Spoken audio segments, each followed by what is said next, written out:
사랑 때문에 나라가 뒤집어졌습니다. 단순한 비유가 아니에요.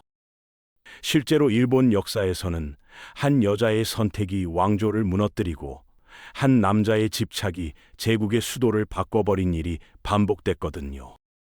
지금 우리가 당연하게 누리는 좋아하는 사람과 결혼할 자유, 이게 일본에서 법으로 보장된 게 고작 1947년입니다. 불과 80년 전이에요. 그 전까지는요, 잘못된 사람을 사랑하면 가문에서 쫓겨나거나 목숨을 잃거나 스스로 죽음을 택해야 했습니다. 그 살벌한 시대에도 사랑을 선택한 사람들이 있었고, 그 선택은 역사의 물줄기를 통째로 바꿔놨습니다. 오늘은 그 이야기를 해드리려고요. 사무라이 드라마 보면 꼭 나오는 장면이 있죠. 엄숙한 분위기 속에서 두 집안 어른들이 마주 앉아 뭔가를 협상하는 장면. 근데 그게 정확히 당시 결혼의 실체였습니다. 오미아이라고 불리는 이 자리에서 정작 결혼 당사자들의 감정은 단 한 번도 의지에 오르지 않았어요. 논의되는 건 오직 세 가지였습니다. 상대 가문의 격이 우리와 맞는가? 이 결합으로 우리가 얻는 게 뭔가? 그리고 조건이 맞으면 언제 계약을 확정할 것인가? 완전히 비즈니스 협상이었던 거죠. 합의가 끝나면 약혼식을 올리고 사케를 나눠 마시는 의식으로 두 가문의 결합을 공식 봉인했습니다. 그리고 결혼식 다음 날부터 신부는 남편 집안의 소유물이 됐어요. 평생 시댁에 충성하고 집안일을 도맡고 아이를 낳고 기르는 것, 그게 당시 여성에게 주어진 전부였습니다. 반항은 선택지에 없었어요. 법도, 관습도, 종교도 전부 같은 방향을 가리키고 있었으니까요. 그런데 딱 한 가지 예외가 있었습니다. 온나부 게이샤라고 불리는 여성 전사들이에요. 무술을 익히고 실제 전장에 나가 싸운 극소수의 여성들. 나기나타라는 긴 창을 들고 남성 무사들과 어깨를 나란히 한 이 여성들은 시대가 그어놓은 선을 몸으로 지워버린 존재들이었습니다. 사회가 정해준 역할표를 받아들이는 대신 스스로 다른 삶을 선택한 거죠. 그리고 그 선택 중 가장 극적인 이야기가 바로 다음에 이어집니다. 1180년대 일본은 한마디로 불구덩이였습니다. 미나모토 가문과 다이라 가문이 열도 전체의 지배권을 두고 피를 나누는 겐페이 전쟁이 한창이었거든요. 이 전쟁은 단순한 권력 싸움이 아니었어요. 황실 중심의 귀족 통치가 끝나고 칼을 든 무사들이 나라를 지배하는 막부 시대가 열리느냐 마느냐를 결정짓는 역사적 분기점이었습니다. 그 한복판에 두 사람이 있었어요. 미나모토노 요시나카, 그리고 그의 아내 토모에 고젠. 토모에 고젠은 당시 일본에서 가장 유명한 여성 전사였습니다. 그냥 상징적인 존재가 아니었어요. 실제로 1000명에 달하는 사무라이를 직접 지휘했고, 수적으로 밀리는 상황에서도 다이라군을 서쪽으로 몰아내는데 결정적인 공을 세웠습니다. 그녀가 전장에 나타나는 것만으로 아군의 사기가 달라졌다고 해요. 두려움이 없었고 검술이 뛰어났고 무엇보다 부대원들의 신뢰를 얻고 있었거든요. 남편 요시나카도 만만치 않았습니다. 군대를 이끌고 적진을 돌파해 결국 수도 교토를 손에 넣었으니까요. 당시로선 엄청난 군사적 성과였어요. 그 모든 험난한 과정에서 토모의 고제는 단 한 번도 남편 곁을 떠나지 않았습니다. 전장을 함께 누빈 사무라이 부부.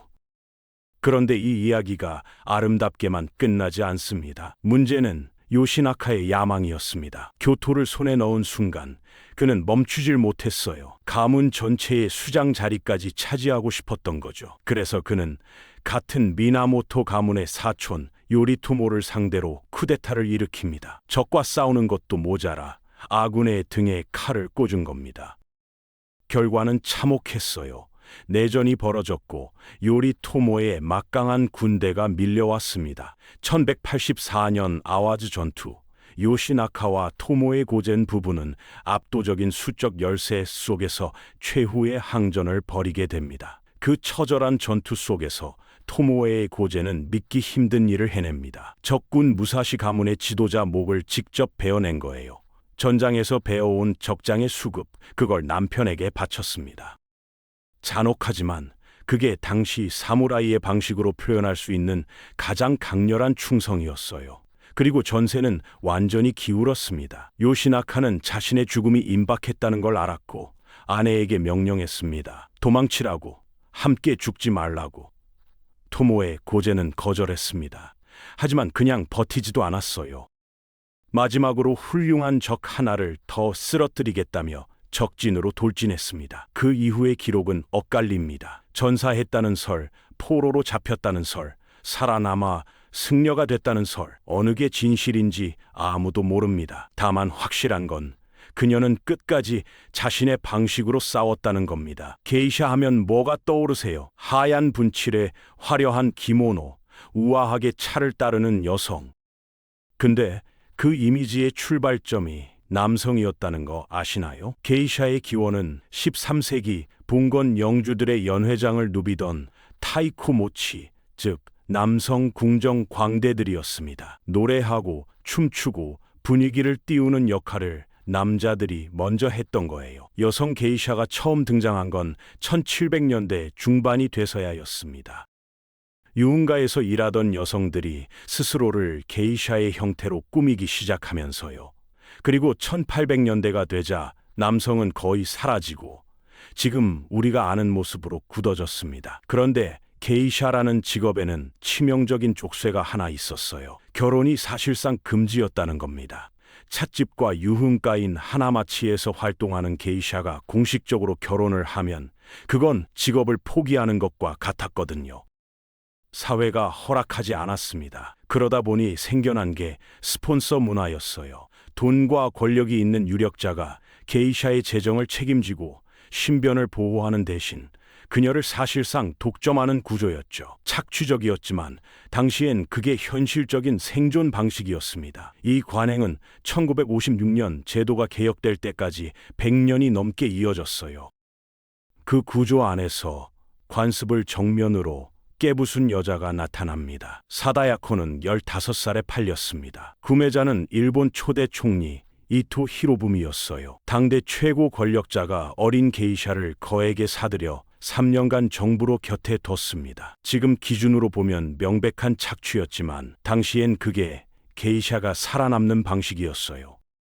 사다야코는 그 관계를 버텨냈고 이토와 우호적으로 관계를 정리한 뒤 완전히 다른 세계의 남자를 만납니다. 카와카미 오토지로. 서양 문화를 일본 전통 연극에 접목하려던 자유분방한 극작가이자 배우였어요. 처음 만난 순간부터 뭔가 달랐다고 합니다. 두 사람은 무대에서 숨을 맞추며 가까워졌고 1893년 마침내 결혼합니다. 게이샤는 결혼하지 않는다는 시대의 공식을 정면으로 깨버린 거예요. 근데 결혼 생활이 순탄하지만은 않았습니다. 오토지로가 다른 여성과 아이를 갖게 되는 위기가 찾아왔거든요. 보통의 부부였다면 파국이었을 상황. 하지만 두 사람은 보헤미안적인 방식으로 일을 넘겼습니다. 어떻게 넘겼는지는 정확히 알 수 없지만 결과는 분명했어요. 함께 미국과 유럽巡回공연을 성공시키며 사다야코를 국제적인 스타로 만들어냈습니다. 그리고 1911년 오토지로가 심각한 뇌졸중으로 혼수 상태에 빠집니다. 의사들은 절대 안 된다고 했어요. 하지만 사다야코는 남편을 제국 극장 무대로 옮겼습니다. 평생 극장을 사랑했던 사람이 극장에서 눈을 감을 수 있도록 오토지로는 그렇게 무대 위에서 생을 마쳤습니다. 결혼을 안 하면 어떻게 됐을까요? 지금이야 비움이 하나의 라이프 스타일로 받아들여지지만 봉건 일본에서 결혼을 거부한다는 건 사회 전체를 향해 선전포고를 하는 것과 같았습니다. 가문의 혈통을 잇고 후대를 남기는 것, 그게 당시엔 개인의 선택이 아니라 태어난 순간부터 짊어져야 할 의무였거든요. 성인이 돼서도 결혼하지 않으면 가족 모임에서 쫓겨나고 지역사회에서 완전히 배척당했습니다. 이기적이고 나약한 존재로 낙인 찍히는 거예요. 특히 귀족이나 권력층일수록 그 압박은 더 가혹했습니다. 가문의 명예와 재산을 다음 세대로 넘겨야 한다는 의무가 족쇄처럼 채워져 있었으니까요. 그 억압적인 시대에 공식적인 부인을 두지 않고 살았던 인물이 있습니다. 헤이안 시대 후기의 천재적인 사무라이 장군 미나모토노 요시츠네예요. 당대 최고의 무용수 시즈카 고젠과 열렬히 사랑했고 둘 사이에 아이까지 생겼습니다. 하지만 끝내 결혼하지 못했어요. 이유는 하나였습니다. 이복형 요리토모, 훗날 쇼군이 되는 그 인물이 요시츠네를 끊임없이 암살 위협으로 몰아붙였거든요. 사랑하는 사람 곁에 머무는 것 자체가 그녀를 위험에 빠뜨리는 일이었습니다. 결국 두 사람은 강제로 생이별을 했고 요시츠네는 쫓기고 쫓기다 스스로 검을 찔러 생을 마감했습니다. 결혼을 거부한 게 아니라 결혼할 수 없는 상황으로 몰린 거였어요. 시대가 그에게 허락한 사랑의 끝은 그렇게 비참했습니다. 1868년 일본이 확 바뀝니다. 메이지 유신, 수백 년간 이어진 봉건 시대가 막을 내리고 서구화와 근대화의 물결이 밀려들었어요. 철도가 깔리고 공장이 세워지고 서양식 건물이 들어섰습니다. 겉으로 보면 완전히 새로운 나라가 탄생한 것 같았어요.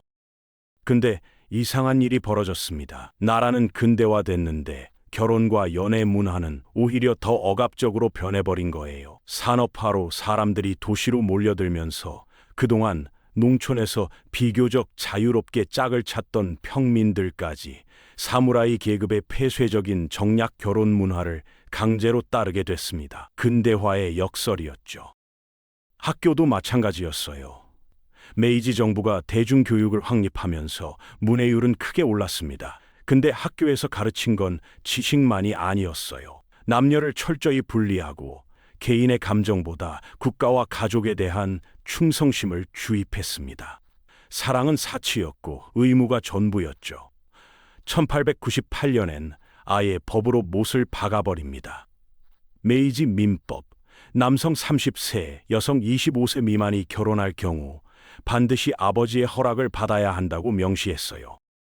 국가가 앞장서서 젊은이들의 선택권을 법으로 빼앗아버린 겁니다. 변화는 전쟁이 끝나고 나서야 찾아왔습니다. 1947년 연합국의 영향 아래 새 헌법이 만들어졌고 24조에 단 한 줄이 박혔어요. 양성의 상호 동의만을 결혼의 기초로 한다. 고작 한 줄이었지만 그 한 줄이 수백 년의 족쇄를 끊어냈습니다.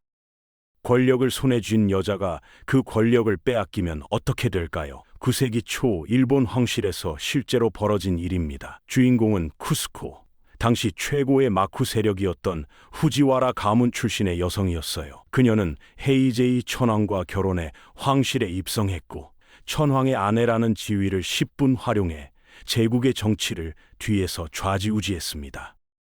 겉으로는 순종적인 황후였지만 실제로는 마쿠의 실력자였어요.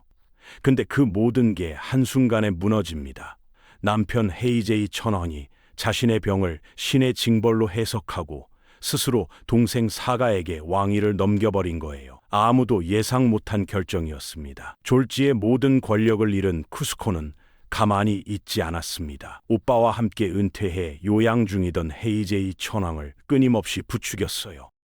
새로운 수도를 세우게 하고 현직 천황 사가의 권위에 정면으로 도전하도록 조종했습니다. 권력을 되찾기 위해 전 남편을 정치적 도구로 활용한 거예요. 사가 천황은 가만히 보고만 있지 않았습니다. 쿠스코의 오빠를 감옥에 가두고 쿠스코의 모든 황실 칭호를 박탈해버렸어요. 그러자 쿠스코 부부는 돌이킬 수 없는 선택을 합니다. 대규모 군대를 끌어모아 현직 천황을 상대로 무력 반란을 일으킨 거예요. 결과는 처참했습니다. 반란은 진압됐고 오빠는 처형당했으며 궁지에 몰린 쿠스코는 스스로 독약을 마시고 생을 마감했습니다. 권력을 되찾으려던 탐욕이 결국 모든 것을 삼켜버린 거였어요. 조선시대 드라마에서 신분 차이를 뛰어넘는 사랑 이야기가 나오면 다들 픽션이라고 생각하죠. 근데 일본 역사엔 그게 실제로 벌어졌습니다. 그것도 최하층 천민이 나라 전체의 지배자가 된 이야기로요. 도요토미 히데요시, 가난한 농부의 아들로 태어나 성씨조차 없었던 남자였어요. 당시 일본에서 성씨는 그냥 이름이 아니었습니다.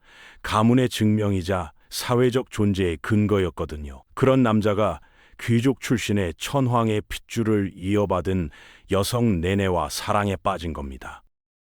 신분의 격차가 어느 정도였냐면 당시 기준으로 하늘과 땅 차이였어요. 내내의 가문은 이미 명망 있는 고위 사무라이 장군과의 정략 결혼을 약속해둔 상태였습니다. 히데요시 같은 천민은 처음부터 고려 대상도 아니었어요. 가문 전체가 극렬히 반대했습니다. 근데 내내는 달랐어요. 부모의 반대도 가문의 압박도 사회의 시선도 전부 무시하고 히데요시를 선택했습니다. 오직 사랑 하나만으로요. 그리고 그 선택이 히데요시의 인생을 완전히 바꿔놨어요. 내내의 헌신적인 내조 덕분에 히데요시는 복잡한 가정사에 에너지를 쏟지 않고 오로지 정치적 야망과 군사 캠페인에만 집중할 수 있었습니다. 오다 노부나가 군대 안에서 초고속으로 승승장구했어요. 그리고 결정적인 순간이 찾아옵니다. 죽은 노부나가가 부하의 배신으로 기습 암살당한 거예요. 밖에서 전투 중이던 히데요시는 즉각 군대를 돌렸습니다. 반란군을 무자비하게 진압하고 열도를 통일하며 천민에서 일본 최고의 지배자로 등극했어요. 내내의 선택이 만들어낸 기적이었습니다. 권력의 정점에 오른 히데요시에게 단 하나의 문제가 있었습니다. 내내와의 사이에 후계자가 없었어요. 평생을 함께한 조강지처였지만 아이가 없다는 건 당시 권력자에게 치명적인 약점이었습니다. 히데요시는 수백 명의 첩을 들였어요. 권력자의 흔한 선택이었죠. 그 수많은 첩 중에서 가장 강렬한 존재감을 뿜어낸 여자가 있었습니다. 차차 훗날 요도 부인으로 불리는 여성이에요. 그녀는 단순히 총애를 받는 데 그치지 않았습니다.